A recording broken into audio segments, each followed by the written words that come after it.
All right, good morning. I call this meeting of the Bastrop Independent School District to order. Let the record show that a quorum of board members is present and that this meeting has been duly called. And then the notice of this meeting has been posted in accordance with the Texas Open Meetings Act, Texas Government Code, Chapter 551. At this time, we'll move into open forum.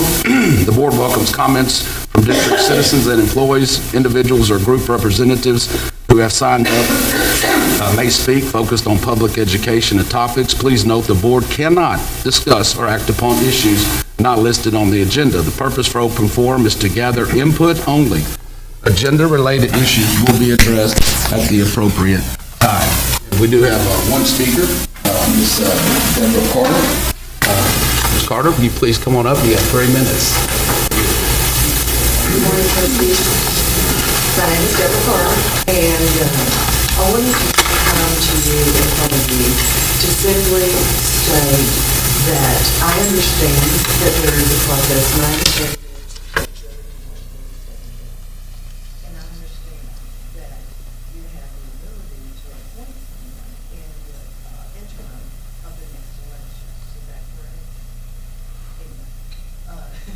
So what I want to know that process. I would like to hear that process. If that is, you know, the other thing is that I want you to consider the fact that Bastrop County, well, the ISD, the constituent of the ISD, we have already vetted somebody. I want to know your vetting process for anybody that comes into the position of the interim of the next election. I'd like to know that. There is a person that we have vetted already, and he came shy of 54 votes. I don't know what the total was, but I understand that he was short 54 votes. So we have vetted the people of the ISD.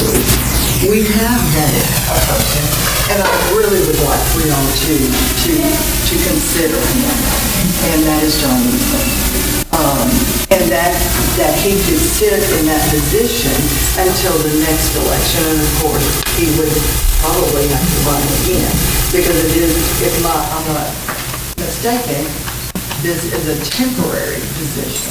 I would like to know that also. Or is it a position that will continue through the election of next May? So those are the things that I just wanted to bring to the table, so to speak. Thank you, Ms. Carter. We do have your contact information here, and we will be following up after the meeting if you were unable to answer any of those questions during this called meeting. Thank you. All right, moving along, we will now go into a closed session. It is 8:33 a.m., and the board will now convene into a closed meeting session to discuss the following items as allowed by Texas Government Code 551.074, personnel matters, and Government Code 551.072, real property. No voting will take place in the closed meeting. Any action the board wishes to take as a result of discussion in the closed session will take place after the board reconvenes in this room in an open meeting. We will now go to Superintendent's conference room for our closed meeting.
All right, the time is now 9:18, and the board will now reconvene into open session. The Bastrop ISD Board of Trustees received notification and retirement letter from Mr. Billy Moore. At this time, our Vice President, Chris Dillon, will share the letter with the community.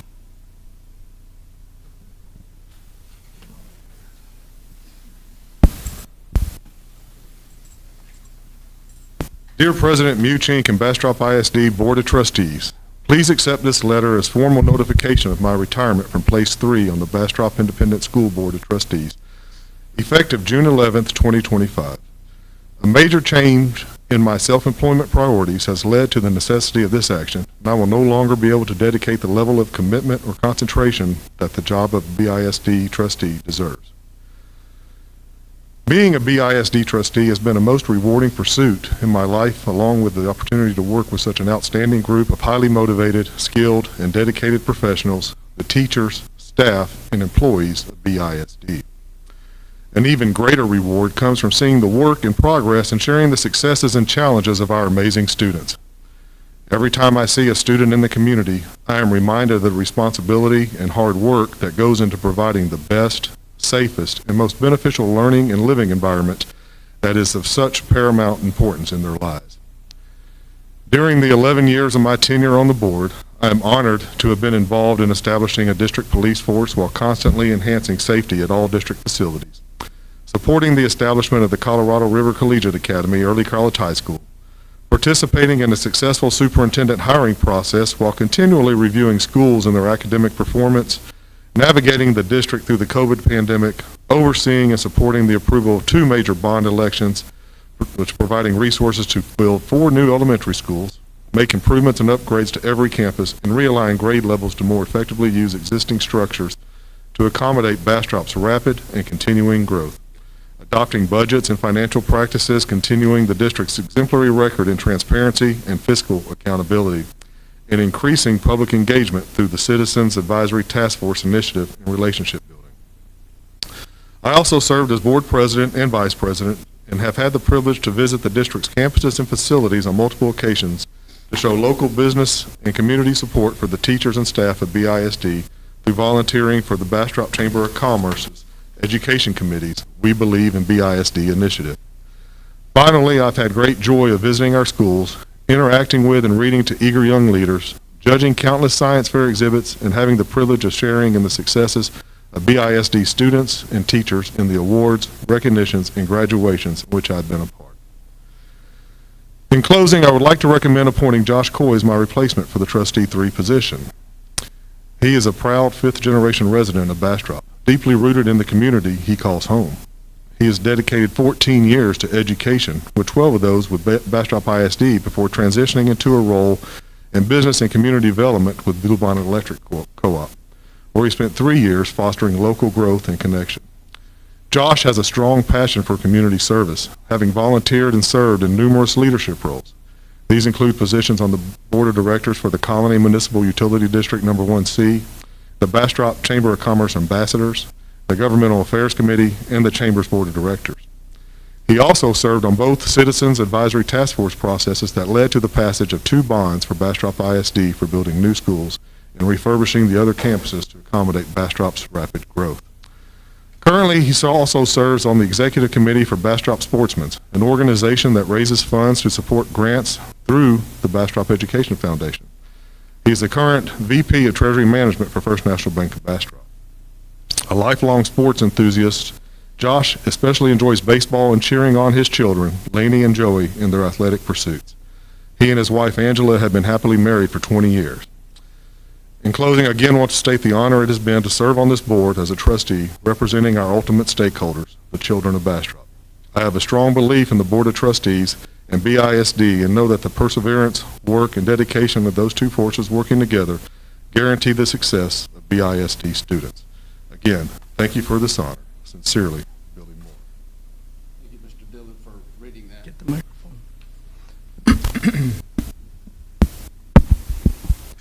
As we move forward, we also want to take a moment to recognize how much Mr. Moore will be missed. His steady leadership, timeless dedication, and unwavering support to our students and staff have left a lasting impact on both district and the community. We are deeply grateful for his years of service and the legacy he leaves behind. At this time, I will entertain a motion to accept the letter of retirement.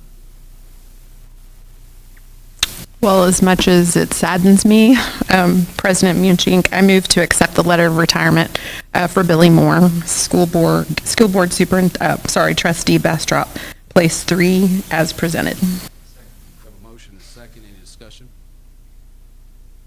All in favor say aye. Aye. Any opposed? Motion carries. This time we will consider approval of appointment to the position of the Board of Trustees. Mr. President, I don't know if I do it now or later, but what I would like to do is make a motion to reschedule this vote. We have about 180 days that we can go ahead and do. So I would like to make the motion to reschedule this vote. Where along the line we can do it.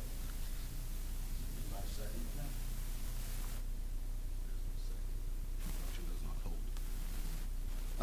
In this manner, Mr. Moore not only expressed deep gratitude for the opportunity to serve, but he also recommended Josh Coy as his replacement. After reviewing Mr. Coy's qualification and considering this recommendation, the board recognizes Mr. Coy's long-lasting connection to the Bastrop community and his well-respected record of service. Therefore, at this time, I move to appoint the position of the Board of Trustees, place 3 for Bastrop ISD to Mr. Josh Coy as presented. We have a second. Any discussion? There is no discussion. All in favor say aye. Aye.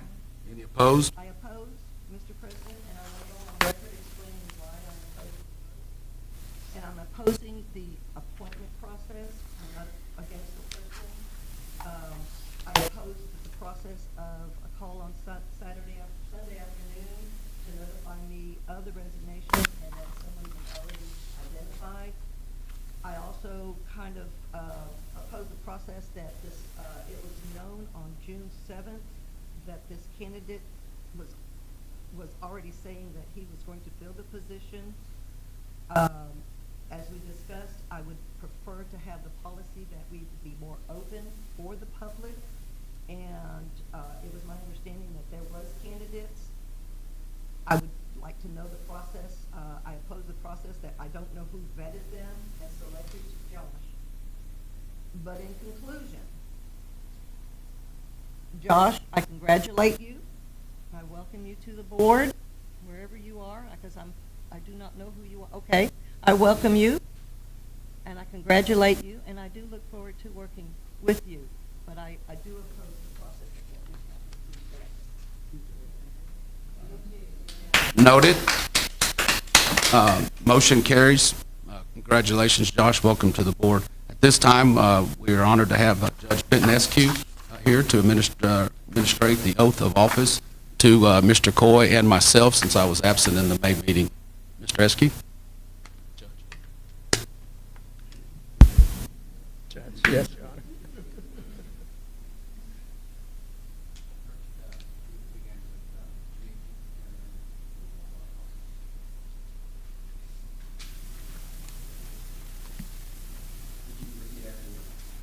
I do solemnly that I will faithfully execute the duties of the office of school board trustee, place seven, of the Bastrop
Josh, take a seat right there beside Trustee Reese. We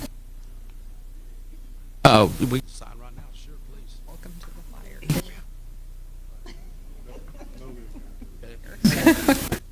Thank you, Judge Thank Eskew. you. Thank you for taking your time and coming out this morning.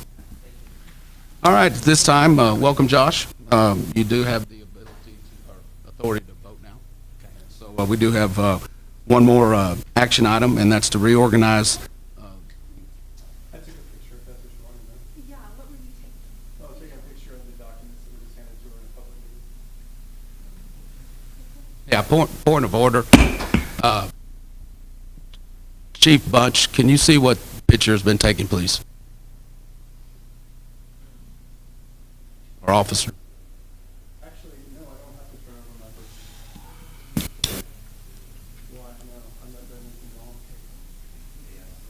Disruption. All right. Officer News, we're fine, thank you. We'll continue to move forward here. All right, this time we will reorganize the board leadership positions. And after each election and qualifications of board members, the members of the board shall reorganize by selecting a president, vice president, and secretary.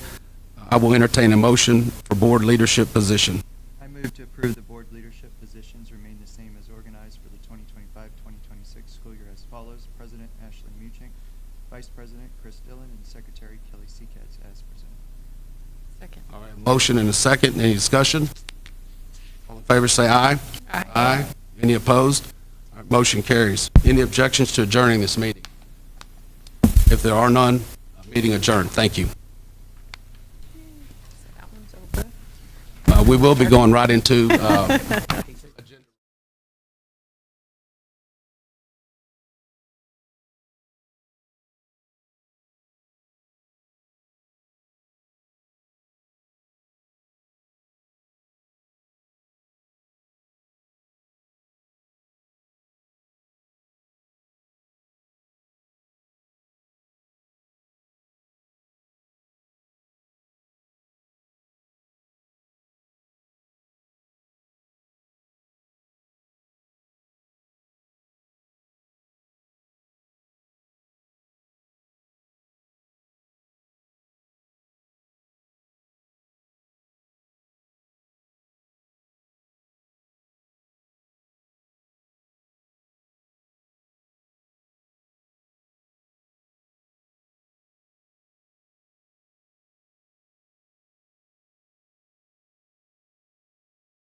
righty, good to see everybody.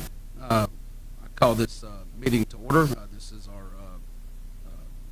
agenda review meeting, and the following agenda items are presented for discussion and consideration for submission on the agenda for the regular board meeting to be held Tuesday, June 17, 2025. No action will be taken at this meeting. All right, and so I've called this meeting to order. Let the record show that a quorum of board members is present, that this meeting has been duly called, and then a notice of this meeting has been posted in accordance with the Texas Open Meetings Act, Texas Government Code, Chapter 551. At this time, Mr. Superintendent Edwards, would you please take us through our agenda? Yes, I'd be glad to. All of you have a copy of the proposed agenda for Tuesday evening. As you can see, we'll start with the pledge, the regular starting items. We will not have a student speaker. They're on summer vacation, y'all. We thought it'd be a good idea for them to enjoy their time for summer, so we won't have a character speaker. I know you all are broken up about it, but they won't be here. We'll do some recognition that we weren't able to do during the final recognition in May. And of course, we'll go through our open forum as required. The next thing that we will do is we will have a public hearing on our proposed application for the optional flexible school day program.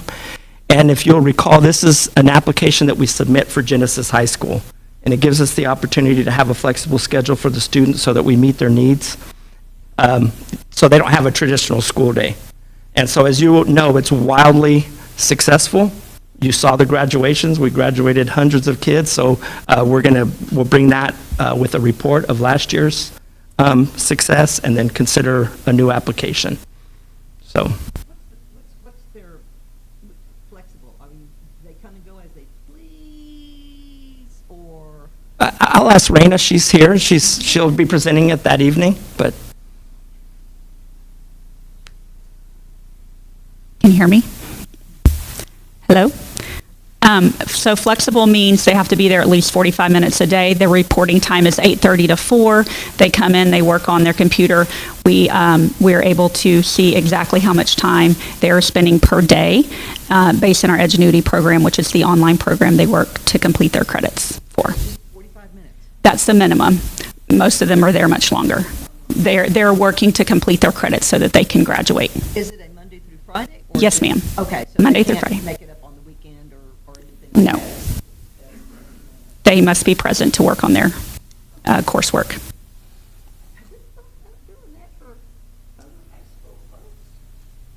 This serves all the high school students in our entire district. We just keep them on one campus, Genesis. Oh, okay. Yeah, Okay. everyone has the option to do that if they're struggling to get their credits. They have to be struggling, though. Correct. Someone who, is there a work program then? Do we have a work, I'm going to ask, I figured I could just ask.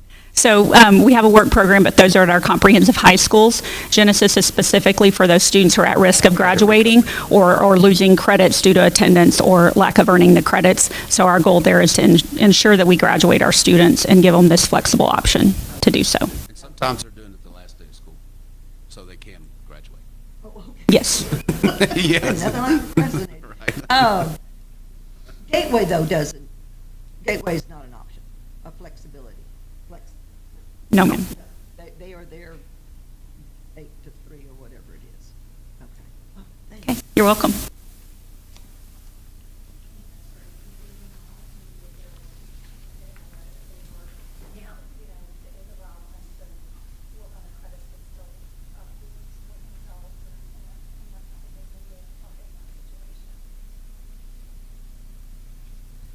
And then next on our agenda, we'll have a public hearing on our budget, and we will approve the budget. And what I'm going to do today is I'm going to have Mike as a kind of a budget workshop. I'm going to have him go through this presentation with you so that we can answer any questions that you have in advance of the vote on Tuesday.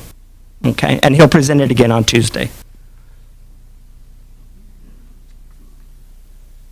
All right. I will say while he's getting ready, we're really pleased with this budget. We were able to bring back the things that we talked to the school board last year about with the budget cuts. Yes, it was a tough year, and we all understand that, but we're really pleased at what we were able to do with the money available.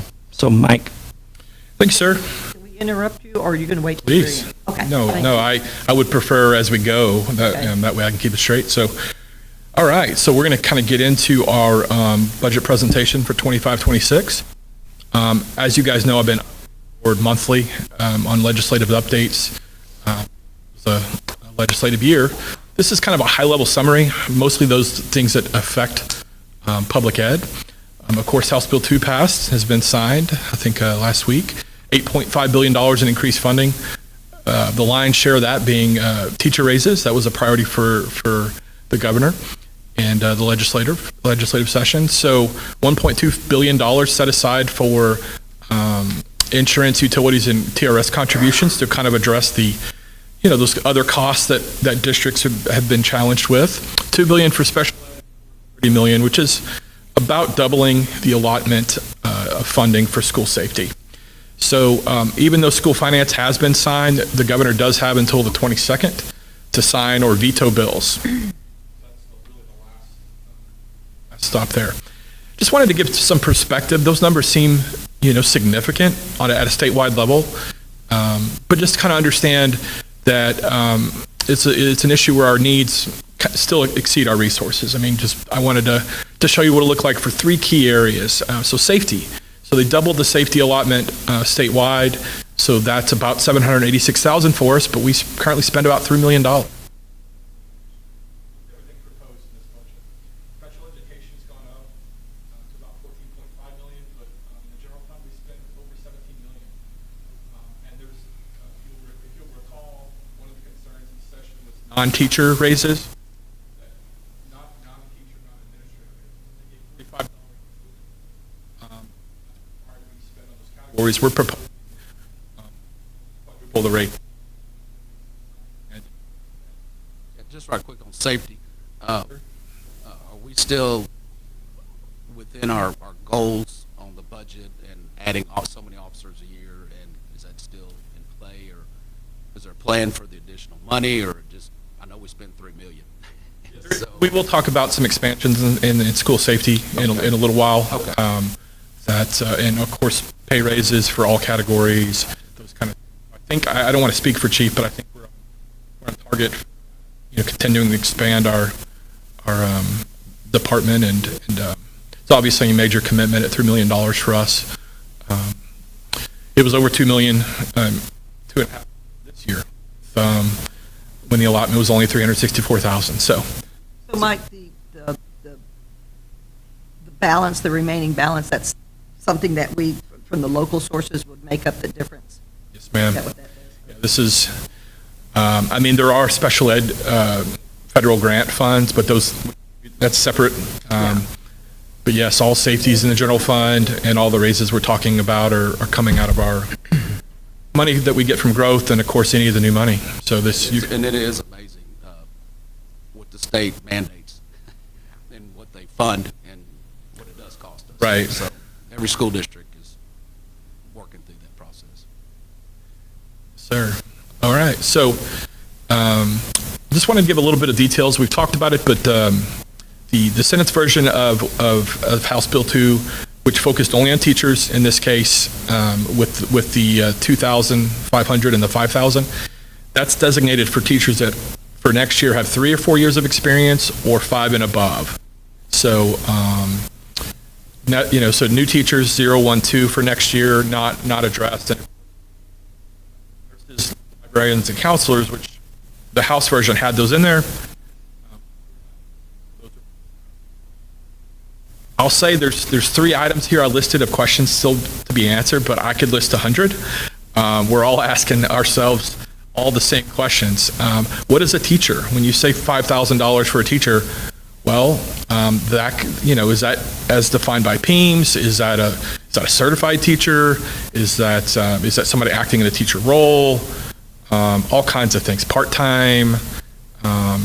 So hopefully that guidance will be released in coming days. I've been told this week or shortly. So how are we going to report that? So anytime they give you money for specific, like that SPED money we talked about, there typically there's reporting on it. There's some method to how those funds are distributed and accounted for, and then reported on, and then audited. So None of those details have been shared. So we have no idea how it's going to come to us, how we're going to track it, or how we're going to get the money. So, and historically, there's been several different ways TA has done it. And then, currently they have, let's say, they think we're going to have about 500 teachers with 5 years or more experience. Well, teachers come and go. What if it's 490 or 510, right? Because the number is going to change. Today, it's probably changing, right? Well, how are we going to settle that up? Anything they give us is typically a projection with the settle up later to the true count, just like with students. So those, again, I could go on and on, but a number of questions that we need answers to. Yes, ma'am. You probably saw my face. Okay. Do you think the state will leave it up to each district to define what a teacher is? I mean, no, they couldn't. That's not typically how they operate. There's got to be something very specifically, typically an FAQ or some sort of guidance will come out anytime they make a change like this, because there's also accountability for us to adhere to the new law. So the only way we can do that is if we know the rules that we have to abide by. don't we have rules right now on defining what teacher is? Sure, do you but expect them to change? I don't expect them to. We all think we know what they're going to do, but until they release the guidance, we don't know. And so you might have what we don't want is a teacher that assumes they're going to get it, and then TEA defines it, and then they don't qualify. So, because if we don't get the funds, we can't give them the funds. So, just a lot to be determined. So I just want you to know the timing of this meeting, maybe by next week I'll know more, and of course I'll update the board as we know more. So. And you said that the nurses, librarians, and counselors, those are going to have to be paid by local funds? Did I understand that correctly? Yes, ma'am. The reason I say that is because the House version, typically historically those categories have kind of been treated together because oftentimes they're paid on the teacher scale. Mm-hmm. Well, the Senate didn't have that model in mind. They wanted to focus on teachers. So we're paying for those categories. We're not getting the subsidy on those. We're not getting the 25 and 5,000. I'm going to try to not do my facial expression. Your face can do whatever. That's okay. Just be happy we got some money. Yeah, it's like, what do you mean? Okay, yeah, sorry, thank you. So lots of questions there to be answered in coming days. These are some other bills that made it across the finish line. You've probably heard about the homestead exemption increase. That, of course, is pending voter approval in November. Sure to be approved. I don't think anybody would vote against. So just like when they did that before, going from 25 to 40 to 100, I think it was, that'll come out later. After November, we'll have to get new evaluation reports from the CAD. We'll, that'll all kind of shake out in the formula. So again, I'll update you as we go along. HB 9 was interesting because it increases the BPP exemption to $250,000. For that category, for some districts, that almost makes the whole category almost exempt. So again, they're funding that to give some relief because those business owners haven't been really seeing the taxpayer relief that the homeowners have. So that was important to them. And, again, I think just like with SB 4, I don't think we're going to be impacted, but it will make things a little interesting this year. Is that Rendention report? I probably mispronounced it. Is that Rendention report that they're talking about, the business personal property exemption? Because I know that's, as a business owner, we have to submit a report to the county, and this is the assets that we use for, to generate. So I imagine. Okay. I can't say for certain, but it sounds like. I will look into that one because that affects. Yes, if it after signed into law, I think this might impact your next tax year, for January 1st. Yeah. So, but I don't know. That's something that maybe the tax office could help with. SB 1453. It had one of the items that was kind of been batted around a little bit. It's just if you want to set an INS rate more than you need for your minimum service, for example, if you wanted to retire some higher interest debt for cost savings, you have to have at least 60% of the board. So that's 5 out of 7 members voting for that. So if that situation comes up, and as we grow, we've done that in the past as a board in a district, I just wanted to make note of it. Budget development. So I'm kind of using the same structure as we did in the last meeting where we had a required section, all the things we have to do this year, as well as some priorities. So these are some of the required items. We have As we grew 482 kids projected, we needed additional teaching positions throughout the district. Of course, we're opening Adelton Elementary that had about 20 FTEs, and of course, you've got to heat it, cool it, clean it, insure it, all those things that go with operating a campus. And then we had the conversion of the 2 intermediates to middle schools, Riverside and Creekside. So some costs along with that, certain compensation levels that, for a middle school or maybe a little higher, you start getting UIL sports for certain folks, other things based on the comp plan that we'll talk about a little bit. Can I just ask one Yes, quick ma'am. thing, because you're talking about Adelton? So the last 2 new schools that we opened, did we give them a little bump on campus budgets just because they were brand new? Because one of the things that kind of happened back then was they didn't have a PTA, like there was no way for them to raise money, like that kind of thing. Is there any way to give them a? Yes, we're going to work through those. I think we did in the last one as well. I have a meeting with their team later this week, I think, to go over that, because yes, typically once you kind of get that cycle going, you have kind of reserves, if you will, to purchase items for a fundraiser or to go on a trip and then collect money, those kind of things. But we've always facilitated, those kind of things, because they're not going to have the funds, especially to start the year. If they want to have an October carnival for, they don't have those reserves. So, Thank you. yeah, And right quick, the intermediate and middle schools, will they be complete by the school year, the new school year? They will be, classroom space will be complete. Okay. So we'll be able to ease into these costs. Okay, so we can ease into these costs. It's not all. Correct. Yes, sir. And next year, of course, as they add another grade level, there will be additional costs for athletics, fine arts, supplies as they grow, those kind of things. So those are the mandatory items. And here we got into the priorities. You can see there are a number of priorities. As always, for the board and the superintendent, I think staff pay is always top of mind. So that's something with additional funds we are able to do. Yes, ma'am. It comes in the next slide, I think, or shortly right thereafter. You can see I was already full on this slide. So Thank you. so it's a mouthful here. Elementary student support, I know this is a stated priority for the board and superintendent. The MTSS program, this is 9 positions in this budget, and a second assistant principal at 2 of our campuses. Of course, these are all adding back things that we had to back off of with last year's deficit. And MTSS is?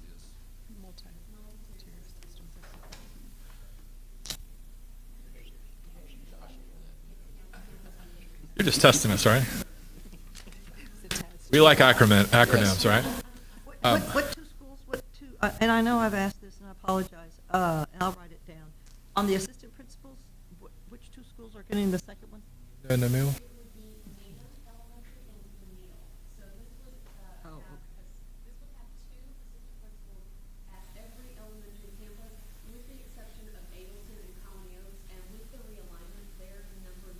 Okay. So low that we're not at that point yet, but as they grow, the assistant principal team will grow.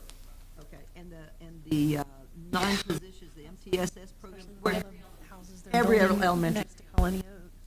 What about the middle schools and the high schools? Do they have something similar? We really didn't have that before. We had an MTSS coordinator at the district office that would provide some, support, some oversight, but it was really just a district level position.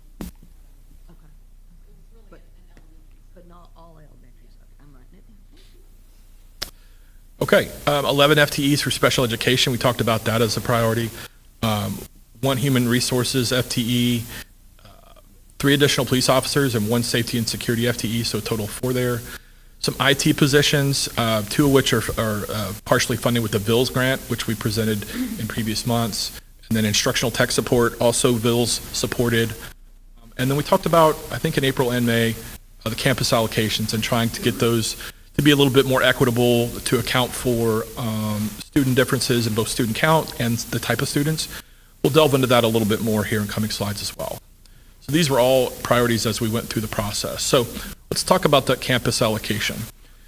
When I came on, the current state was a kind of a wide range, from 74 to 95 for elementary and 117 to 132 for secondary. So there are a number of issues with that, and part of the reason for that was giving campuses more discretion to spend on various things, but very difficult to track and allocate fairly. And in some of our highest need campuses had some of our lower allocations. So we thought it was valuable to revisit it. And I've always used a methodology like this. I think it's, again, more equitable on a per campus basis. So in this model, you can see there, I won't read it all, but there's an amount per student, every kid that walks through the door. And then, of course, if they're compensatory education, in that program, the students with additional needs in that way, we account for that. So we're such a big district and kind of different, kind of an array of different types of campuses. We thought this was more fair. Nobody loses funding. 9 campuses actually gained funding. So, I've run the numbers. Of course, this is all projection. I don't know exactly how many kids are going to show up, but I have told principals in October after Snapshot, we're going to revisit. So you won't lose any funding if it's a little lower, but if it's higher, we'll come back and redo the formula and give you the difference. So that was a project we were looking at for next year, but when we had additional funding, it kind of moved up the list of priorities for us, right? So, okay, compensation. This was a question, of course, the question of the day. We got new funding, right? We talked about the lack of funding before, and so HB2 was good in a number of ways. We were able to increase starting teacher pay up to $57,750. We talked about the TEA funding for 3 and 4 years of experience and 5 years plus. And then you got those, we have a lot of what will be first and second year teachers next year. So of course we needed to make sure that they were compensated. Maybe not at the level as the more experienced teachers were, but we set that at 3.5%. And then a big priority for administration was looking at those support and para categories, some of the lowest paid, but so also some of the hardest working and most valuable positions in the district. Increase those by 5%. And then, of course, administrators is the only category left, and that was at 3%. So I'll pause there and see if there's any clarifications. I know it's a lot of information. So the 2,500, am I understanding this correctly? The 2,500 and the 5,000 will be, so if they're making 57,750, and I'm just using that as an arbitrary number, and they have 5+ years, they would take that up to 5 by 5,000, and then next year they would continue with that same pay and whatever increase they get, or do they get an additional 5,000 next year? Like When you say next year, do you mean 26, 27? Yes, sir, because we Yeah. won't have, it's So- biennial, right? So they're not going to Yeah. approve another. So this is our understanding, of course, until they release all the guidance. This is just my understanding. But for easy math, let's say they make 55, right, this year. Yeah, that's much easier. Okay, so for 55, because don't make me add, it's too early. I couldn't even add it. Don't trick him. I couldn't even add that in my head, so you're good. So I 55, was like 57. right? So if they were at 55,000 this year, they say they got 10 years experience. TEA says, we're going to give you $5,000 for that teacher. So for 25, 26, they would make 60,000, right? This is a one-time infusion, but it's also what they've called a permanent raise. So a number of districts are struggling with, how do you put this in your teacher scale? Do you make it as a stipend? How do you handle? Because we don't know, but they've called it a permanent raise. We're taking the approach that it would be, We have to continue to give that year after year. Yeah, they're going to continue to fund us. We're going to continue to pay those people. Now, But not another 5,000. no, ma'am, this Okay, is it a would be one-time. like- So next year, it would be like the typical 3 or 4%. When I say next year, I mean next Yeah. school So, year. yeah, like it's the 12 months from now, we'll be evaluating what our growth is, what our projected funding is, and then, of course, evaluating, what we can afford to do for the second year of the biennium. But Mike, I'm sorry. No, go. So this is still separate and apart from the teacher incentive allotment. Yes, So ma'am. they're- Completely different They're still thing. going to add money to that as well. Yeah, we're continuing to progress, and that's in Jennifer's realm, but I'll say that as that rolls out and teachers qualify for that and earn that money, that is completely separate and distinct. Yeah, the money, and I was just speaking of what's being funded. So the money that is being funded is specifically for these raises. And Yes, then ma'am. the also authorize more to the teacher. Yes, and I didn't talk about that too much because right now it hasn't impacted us a whole lot financially, but it will. And that is a big priority. There was, I think $1 billion plus dedicated to expansion of teacher incentive allotment. So what you're saying is the start teacher is going to be 60,000. In my example. Right, yeah. yes, because I like Yeah. the math too. Yeah. So it's 60,000 for 25, 26. Bar anything, let's say, let a budget or whatever happens, so then in 26, 27, they will remain at 60,000. Yes. That's what you're saying. Into perpetuity as far as we're aware. Okay. That funding will come to us forever, the teacher will get that, and even, and this is, again, some of the questions, if somebody's a 5-year somewhere else and they come over here, You have to- I assume, then that money would somehow come to us and be paid to them, and if they leave us, the details aren't worked out, but that's the spirit of the law. That looks like it. Can you go back one where it One? says, one more? One more? Yeah, because that's just. A and lot. Right there. Well, yeah, and I think I talked to you about it when we met, and I'm sure you mentioned this to Jennifer, so she's probably ready for this question. And I brought it up. We know that MTSS is going to be at every elementary school, and I asked about the middle school and the high school and such as that. And I'm just trying to think, visiting the elementary schools, and that's pretty much, I'll try to get through the other schools, but they're really wanting help with behavioral students. And while I was visiting, there was, one child was already in the hallway. Had a couple of them where one child was walking around the outside with the coach or somebody, and it's great. And I guess I say all that to where, if one child already has the meltdown, excuse me if that's politically incorrect, but it has a meltdown, sorry kids, you can't do anything else. Would it be possible, outside the box, is taking, because I looked at the curriculum and instruction, and I also looked at special ed here at Central, and there's a lot of staff, okay? Would it be possible, because campuses are needing bodies to help with children who are having some behavioral issues, would it be possible to take some staff, relocate them to the campuses, not a demotion, you're still responsible, but they're at the campus level to assist the MTSS, the principals, the assistant principals, but you've got bodies down there. I mean, we've got telephones, emails, fax, Zooms, so there's still, it's just extra help. It's just something to think about of relocating some of our resources to help campuses because they're needing it. They're needing it. So I don't know if Mike mentioned that to you or not, but you might be prepared for that on Tuesday.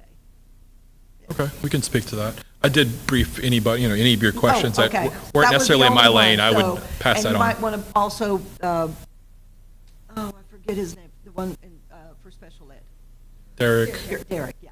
I You know his didn't name? say your- okay. Figured she would. Yeah, so I will, so just kind of prepare for that. Okay. And yes, no, or we'll look into it or something. Okay. And I got a question on the attendance. Is definitely one of our goals, and it's been trying to improve it since COVID. And has it already been done in regards? I'm not talking truancy officers. I want to disclose that right up front. I'm talking about the attendance clerk at the campus and on down. Have we readjusted the hourly rate or salary, or is it in this? Because what they're doing, they're applying for other jobs within the district that pay more, yeah, just so we fix that problem. Okay. Yes, sir, we did that last year. Okay, Yeah, good. they were raised to pay grade. We also realigned their contract days to better align in terms of. And they're also part of this group here that's getting the one. Yeah. Well, it cuts down on turnover, retraining, and getting the report accurate, because there's kids being marked absent that aren't, and I know all that's been worked through. I know y'all been working through it, but it's been done, and the raises according across the board in here, so, okay. And of course, I work with PEAMS in the finance department because we're so directly impacted, so we work on that all the time. Which is connected to one of our It's connected to everything. And connected to Accountability. Give you some more money. Yes, sir.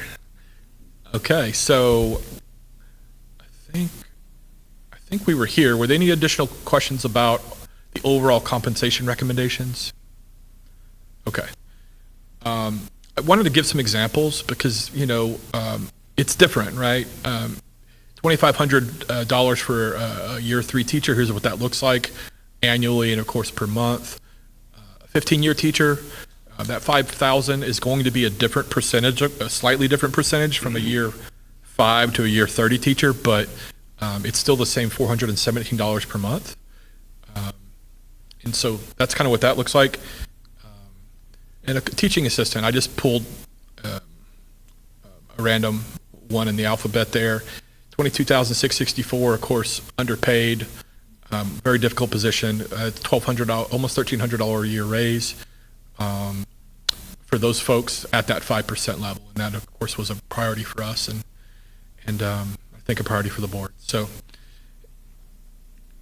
okay, I talked about last month that in early June, they were going to finally release active care rates. This is something we always kind of tentatively look out for because, there's been years where we've faced 15% increases. So the state has been subsidizing this a little bit and made it a priority for them to kind of keep these rates affordable. I will say that they did so. They funded, there was a bill that passed that had some funding, and so we were looking at an 8.75% increase across all plans except for the old Active Care 2, which is no longer new, accepting new enrollments, but it's a grandfathered plan that some employees still have. Those are so high, I think that they didn't need to increase them, but not as many employees there. That's just an idea of what that cost for employee only looks like. We're currently subsidizing it as a free program there, but all the money we had here was prioritized for raises. So $19.50 per pay period for employee on that base plan. I didn't want to include all the plans and all the scenarios, but that's kind of what that looks like. So it's still very competitive across our peers. That's something we looked at as well. Yes, peer districts, yes, thank you. And I would highly encourage, I think you're handcuffed to explore how to get out of TRS. Yeah, I know that you would. And I know that you got to give them, they got to have a decision by January or give them notice, and then it's not till August or September. I understand all that, but this is just, and other public entities are running into this problem too, through their associations or their pools, things like that. So just like we do food service or transportation, Sure. whatever we got to do, we need to definitely see if we can explore some other options. I have, after your input, I think that might have been March, have been exploring it with, I talked to CFOs in the Austin area as well as Dallas weekly, and it's a mixed feedback so far. Once you get out, you have that 5-year commitment to stay out. You can't come running back if it doesn't go well.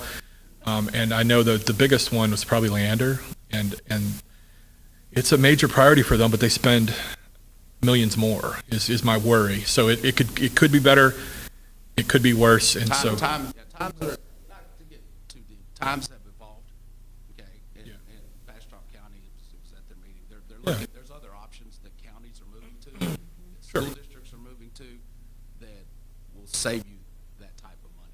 And I don't want to get into that concept, but there is some other options. It's not just going part of self-funded. It's not just going to the marketplace. It's the employees will look and feel like what they have, but it's really it's reference price pricing. I mean, don't let that scare you get too deep. But it's evolving fast, and people are looking for ways to get out of the Texas Association County pool. Even the Association for Cities, they struggle with trying to offer benefits as well. So I can feel you worried about those options. Not that I provide them, but Yeah. No, I love to talk to, I'll give you an excuse to call the folks over at the county. I don't really have a dialogue with them yet, but, that's, I would they're love to. exploring it, and probably within the next 30, 40 days, they'll see if they will go that direction or not. But this is all just happened like on Monday. Okay, we'll look at that more in depth for 26, 27, and moving forward. This is a summary for each fund. Keep in mind, we're going to have some slides that go into the actual what I'll call the one pager that has all the funds and all the functions. But I just want to talk about the differences here. Fund balance is what you're saying.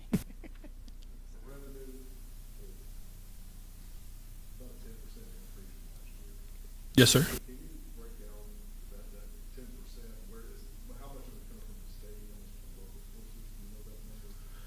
Well, the way we're funded kind of groups those together, but I'll say the real distinction for me is the amount of money from growth and the amount of money from the new money. So if I went back and looked at what I proposed in May, and I don't have that number in front of me, I can give it to you right after the meeting, or the next, at the 17th.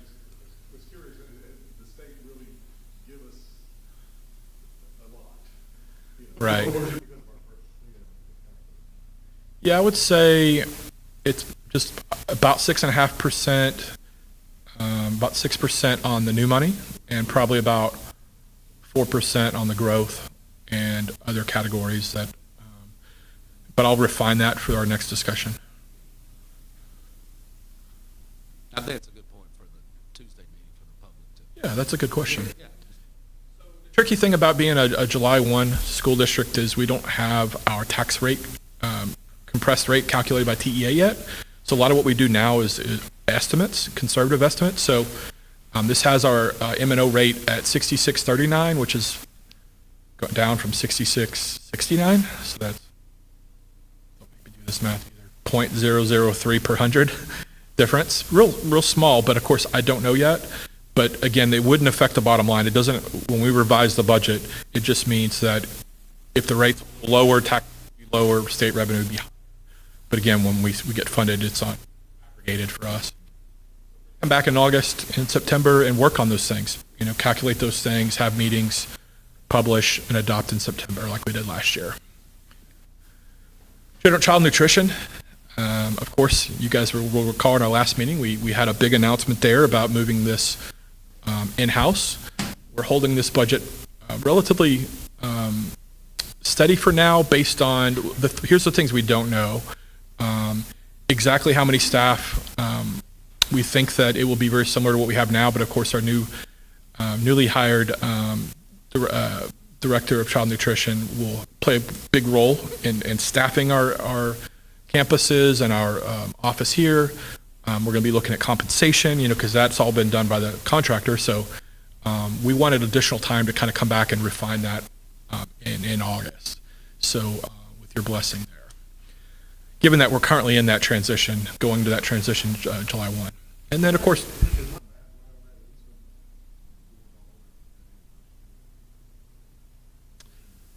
I would have to, I don't think about it that way, but Now, these expenditures would be salary and food. it's almost all salaries and then food. There's not really that many other expenditures.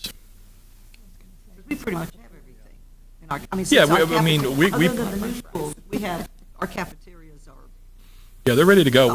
We're looking at signage, some materials. There'll be a transition in food there because technically it's the contractor's food until July 1, so we'll settle up there. And then we've made a big investment in equipment. If you'll recall, in the spring, we did a budget amendment to spend some of those reserves and get some of our kitchens in better shape and just replace anything older. So yeah, that's all ours. They own a few items, but it's almost all our stuff. So that's a developing budget to be revised. And then debt service. We're going to talk about this probably, coming up, or definitely on the 17th. We'll have Josh with BOK come out to help. We're going to do the last tranche of the 2023 bonds, a little over $89 million in remaining voter approved but not yet sold debt. The reason this is important is that Josh's recommendation was if we look at selling that by August 31st, everything we'll have sold by that point and we've made a bond payment on will be eligible for something called ASAHI, Additional State Aid for Homestead Exemption. So basically it'll qualify for all the state subsidized debt already to the tune of almost $7 million over the life of those bonds. So we felt like, well, we're looking at selling anyways. I think if we sell now, use a little bit of our reserves, and that would be advantageous. So, And just quickly, Josh is with He's our financial advisor. Perfect. Just Be because we okay. got a new Josh. Oh. Make that clear. Since it's being recorded I'm not doing of who he's with, yes. Yes, Josh, it's up to you to sell the bonds. He's also a finance guy. That's a very good point. Not this Josh. No conflict of interest, nothing there, all right. Yeah. Josh McLaughlin. Laughlin, yes. Yeah, for the returning board members that might have been here when he presented before. He's going to be coming out on the 17th to kind of go over that. It's a lot. Of course, market rates and all those kind of things, the structure of that. Happy to answer any questions as well. He's helped us a lot with that. So Okay, wait a minute. Say that again. We're going to, it would be to our advantage to sell by October or August 1 because of this, the we would, acronym you put out there? And that I'm trying to acronym grasp is that. additional state funding on that debt. Okay. And if we do it by August 31, this 89 million would qualify for that subsidy. If we do it in October, it would not. So we get, okay. So So- we'll get funds. Yes, for a few months of interest, it felt like $7 million would be the, best thing we do for taxpayers. This all changed when, obviously, the interest rate went up. And when we first got on this board, we were refinancing a lot of bonds and There was saving a a- lot of money. right. But then the rates went up, and so we were literally, when to Yeah. sell the bonds, advising us, gaining interest. This is, that's all. And so this will be an update and a recommendation. Yes, sir, To sell because we'll get the subsidy. a subsidy. We qualify. Yeah, the proceeds sit in our bank and, we'll, I think is my memory is testing, but aren't we regulated by how much bonds we can sell or something? Are we going to even be close to that cap or whatever that limit is because we can't sell it all at once? you might be referring to the 50-cent test. I don't know. I'm not sure. think- That's the major limitation, that you can service your debt with a 50-cent tax rate. Our rate's a little over 40 cents. No, I'm talking, we can't exactly sell the whole 20 million, put it in a bank, get investment, and then spend it out. Yeah, you might be talking about arbitrage, limitations on earnings. Okay. Yes. Yeah, and so that's not something that This almost, is not going to affect, no, of course, it's not going to change anything. It's the same as our currently, the money we have in the bank now, which is they allow for a certain yield. And then above that, you have to, if it's tax exempt, you have to remit that back to the IRS. But it's greatly to our favor. I mean, so the portion that we owe to the IRS, we're tracking. We don't owe it yet. I mean, we don't have to pay it yet. But we've earned 4 to 5 times that amount because I'm of, not quite, yeah. I mean, I'm not That's the gonna other limitation on, Yes or no on it. Yeah. It was just, I thought we had talked about somehow if you get Might too have. many bonds, if you get too much, just like Chris was saying, we could, invest it and earn some money on that. It's like, well, I didn't think we could. that's, Well, no, no, on the earnings. And Wendy got us. yeah, that sounds like arbitrage. I'll dig into that, and by Sure. Tuesday, I'll be a little better on my memory. Okay. Yeah. Yeah, and that's something we're always working. We have a company that everybody uses to helps calculate that IRS liability. But again, it's much to our favor. Okay, so moving right on, this is, I broke it up into 2 slides because it's a lot for one slide, but this is what the revenue on the board budget, proposed budget in your packet looks like. And here's the expenditures. You'll notice that general fund is balanced, child nutrition is balanced. Debt service, again, we're using reserves, so that's targeted use of those reserves to help us get that subsidy for the rest of the remaining life of the bond. So I'll stop there for just a second because that's an important part of this presentation. Hey, Mike, so on transportation, and Christy, we talked about this, I think, but how we're increasing routes, right, this next school year. So that's already taken into account, obviously. Yes. But was that a substantial increase based on routes and? Yeah, it Change typically on runs about with the actual purchase and financing, and of course, their purchase of the bus and all the things that go along with it out the door. It's about $80,000 a route. We have the driver cost and all the contractual items. So that's kind of what we pay. So yes, it is factored in. You'll recall our original budget, I think this year was I want to say upper 8 million, something like that. 1 million. And how many routes, Christy? You told me yesterday, but tell me again, how many routes, like roughly?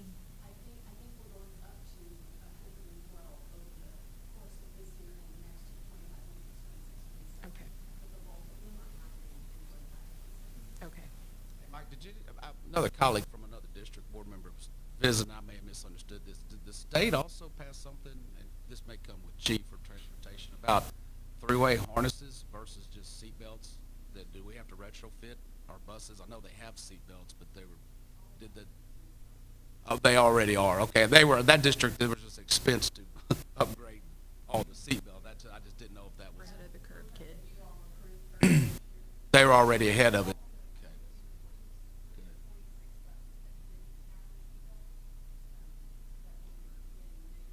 All of our buses at this point will have the seatbelts. But did y'all hear anything about the state mandate? I hadn't heard that. I'll check it. In terms of a new bill. One of the privileges of being a board member is you're going to get a complete legislative update required for your training, so that'll be coming this fall, so there'll be no questions about what was actually passed. Mike, I noticed, and I'm hoping I was looking at the general fund budget 24-25, kind of matching it against the 25-26. Yes. And for the social services, account 32, I noticed like almost a $300,000 decrease. Yeah, I saw that. Are we not, No, there's been no changes there. I think that when we go to true up the final budget, and like you talked about coding of employees, I think that. it just says social services, we're looking at 463,000, and then in 24-25, it was 723,000, so, I mean, and some change. So, I mean, that's a decrease, and when you're saying social services, it's like, oh, wait. Social workers. Oh, okay, so, I'm not exactly sure. okay. I'll delve We're not into. cutting any I don't think we could. I was just trying to tighten up certain areas across these functional categories. Okay. So I kind of, for my budget, I inherited the 24-25, so I can't really speak to that budget. I'll say that I focused most of my energy on the New Year budget and worked with Diana, department by department, trying to figure out. And part of that is coding. I mean, making sure that, some of us might code some folks differently, and I just want to make sure that everything's done the way that I feel like it should be done. So, yeah, but no programmatic cuts there. Just refinement. Good questions. Any others about this? Okay. If you have anybody by the 17th, please let me know. Oh, I got, what's our budget? What's the board budget? The amount? Yeah. We have We have no idea. We're going on training and, we're. I don't have the individual department budgets. It is, I think it's a low five-figure number, mostly with travel, a little bit of, but I can provide it to you. And who takes care of our membership into, I guess, TASB and all that other good stuff? We Yeah, do. I would love to see what our budget is. Okay, I can provide that to you. I want to raise. Yeah, I mean, I it's- could be wrong, but it's pretty. Are you going to donate the next one, the next budget? No, I want to raise and see if it's in the budget. I will double the amount we pay you, man. $5. And That's what you're gonna get. Dr. Mick's not going, and so pretty much we only go to one training a year. There's other districts that go to multiple ones, but. Or national conferences. Right, national conference, yeah, Kind you of can go things. to national and airfare and all that, but we just, we go to San Antonio, the district pays for our room, our registration, which you've seen what that is, and then the mileage there and back, that's pretty cut and dry. Oh, yeah. And like Dr. Mix will do his online, and if there's a cost for that, but obviously we're saving the room cost down there, so. But throughout Yeah, the year, I it's- don't think, there's no other expenses, is there? I don't think so. No, not many that I can think of. Maybe some district memberships. It's all, the board approves at the functional category, so it's in that general administration.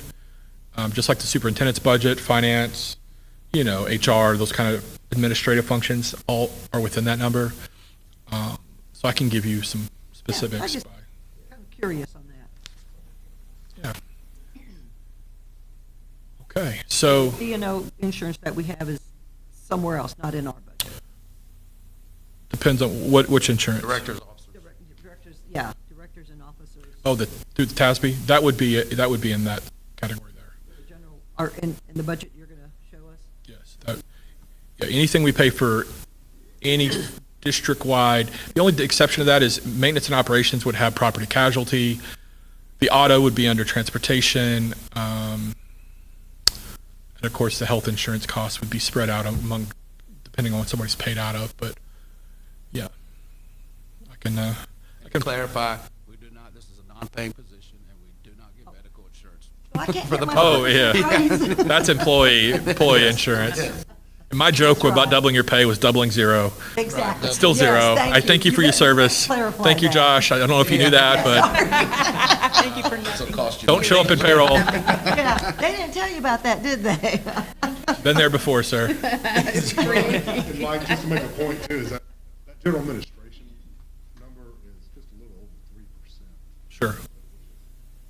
Comparatively speaking, across other districts and their budgets, I know a lot of them 5-6%. Yeah, we were very competitive there. I think we showed a kind of a little bit of the first rating indicator, I think, in March or April, discussing that, just a priority for the district administration and the board to be frugal there and put every dollar we can in the classroom and take care of our staff. So that's a good point. It's better if you take that amount and you back off the required items, and you got to have an audit, you have certain things, you got to have HR, you got to have certain things, and not a whole lot of discretion there. So here's an idea of the timeline remaining, moving right into this month.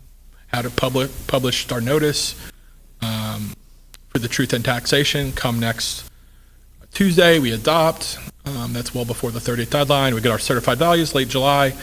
Then we go through that TEA tax rate compression calculation we talked about. And then we use that to do all the remaining steps in August, September. So in terms of the budget, that's where I'm at. And I'm open to any more questions if any more have come to you.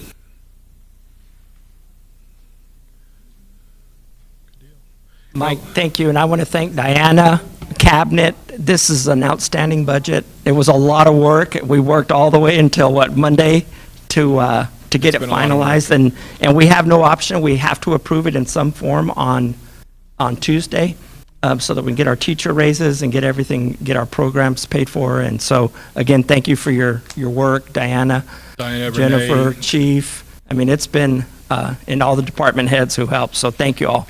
Yes, and Renee Wingard, Director of Finance, helped me quite a bit. Yes. As she does with everything. So I will leave it there, and we move into the next. Okay, and so that was basically our budget workshop. And so on the next agenda item would be our financial report, and that's considering the issuance of the unlimited tax refund that he alluded to during his presentation. So if you'll just give him a quick rundown on that, Mike. This is the bond sale? Yeah, about Mike. I mean, Josh McLaughlin. The other Josh. Well, I really touched upon it. We're going to really dive into that more. I think we have about 30 slides we want to present, kind of give you some background, kind of where we're at now, what it looks like with that sale, the cost, the rates. Then they're going to ask you to approve bond parameter orders, basically, conditions by which you authorize us to go and execute, right? So that we're not having to call a special meeting just to approve right at the last minute. So that's why we do that. 30 slides? Okay. Not today. No, he sent an update. It's a little less. 28. I'm just kidding. 15. But it's thorough, and yes, it's That's why we're having important. agenda review. Yes. Yeah. Exactly. Yes. Well, we can, yes. I could get it to one slide, but the font would be like 0.1. It would be pretty small. And Mike, before you move on, I want to go back to the previous. So we will adopt the budget, and then we'll do the food service budget, and then we'll also adopt the compensation plan. And so in the agenda, it needs to say consider approval, and it says amending. And so we'll adjust that language. But I just wanted you to know you'll approve 3 items on Tuesday. Okay. Great. And the only other thing is to look at current rates, and then, of course, what the debt service plan looks like moving forward. What are our future payments? What does that payoff and amortization look like? Just the impact of that. So we touched upon it a little bit. We'll really go into more in depth next week. Okay, thank you very much. Next, we would have a Facilities and Operations Department. Well, Mike will present again, but he'll introduce you to our new food service director, and she can kind of outline the plan that we're moving forward with bringing our services back in-house. We have a pretty small consent agenda. We do have one change. The change for the 24-25 amendment is only for the general fund. It's not for food service. Item C. So we'll make that adjustment. And then we'll consider some interlocal agreements. These all have to do with our child nutrition department, so that we can procure our food and everything. So that's what D, E, and we're going to also add another one, a Region 20 participation agreement for general supplies. Those traditionally were done through our provider. Now we'll enter those agreements as a school district. So we'll bring those for your consideration. Item F, approval of participation agreement between the district and Choice Partners Cooperative. Consider approval of the IMA expense. We're not going to have an IMA report this month, so we'll remove that from the agenda. H, consider approval of memorandum with Friends of the Friends of the Children. Dr. Lee, you want to tell us about Friends of the Children?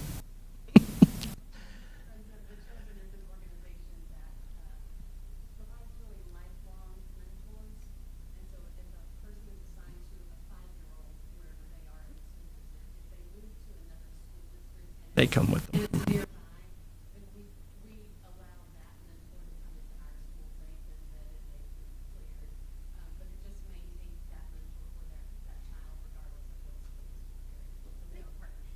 We did this last year, didn't we? Correct. Okay. Correct.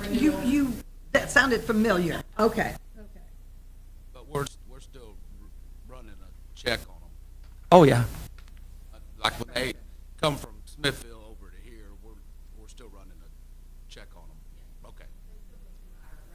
Raptor, yeah, I'm sorry. Yes, Raptor. And then item I, this is something that we've done in the past. We're going to remove it at this time because we don't have a candidate that has been identified to do this program. So we'll remove it for now. And as soon as we identify someone, we'll bring it back to you. J, approve memorandum with Accutronic. This is one of our favorite agreements. This is where our kids get to go right into the workforce. We signed 3? In fact, Jennifer shared some really good news with me yesterday. Our students were featured at the state CCMR conference. They were the poster child for how CCMR works. And so I appreciate that. Jennifer gives me a positive of the day. And she'll send me I don't know why she thinks she needs to do that, but but anyway, our college, career, military readiness. Yeah. So, and you'll hear a lot more about that. Okay, consider approval. I was going to say, I hear a lot about this in city and county meetings, bragging about these programs. Yep. Yeah. We really have some very, very strong programs that we need to even do a better job of highlighting, to be honest with you. K, an agreement between, and this is for Chief, this is for our dispatch services. We have an agreement with the county to run it, and so we'll bring that up for an update as well. And item 7, consider extension of our depository contract with First National. Mike will present that. Yeah, Chief, on that dispatch, is it continue to, recommendations going to be to continue the way to do it, or they just want more money? Actually, they don't want any more money. Okay. They're leaving it at the rate that it was 2 years ago. Okay. And so they're leaving us at that rate, and they normally do it based on a percentage of how much dispatch we use. And the more officers we have, the more dispatch we use. We have the highest number of law enforcement on duty during day shift of any other entity in the area, but they're leaving it at the same exact rate that it was 2 years ago.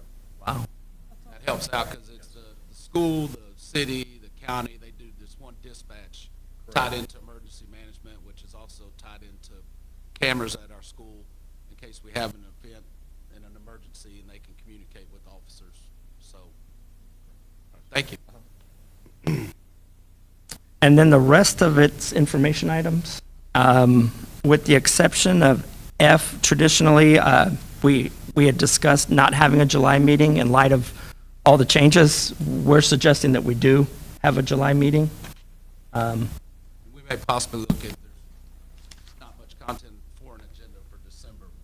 We've done that, we've canceled in December. Past this July was something that, even when we got on here, that's kind of traditionally what they always did, but then COVID hit. And so we kind of, it's been back and forth, we should have it or not. We want to be respectful of everybody's time. And so, any questions from the board? Anything that's on the agenda? I want to thank the staff for jumping in and being here, and I know you're here anyways, but still, being involved, getting us ready, and it's definitely, this thing is, the district's getting bigger, items, the agenda's getting longer, and so these meetings definitely do help, so thank you. Are there anything else from the board? Any objections to adjourning this meeting? There are none, meeting adjourned. Thank you. Josh. Sure.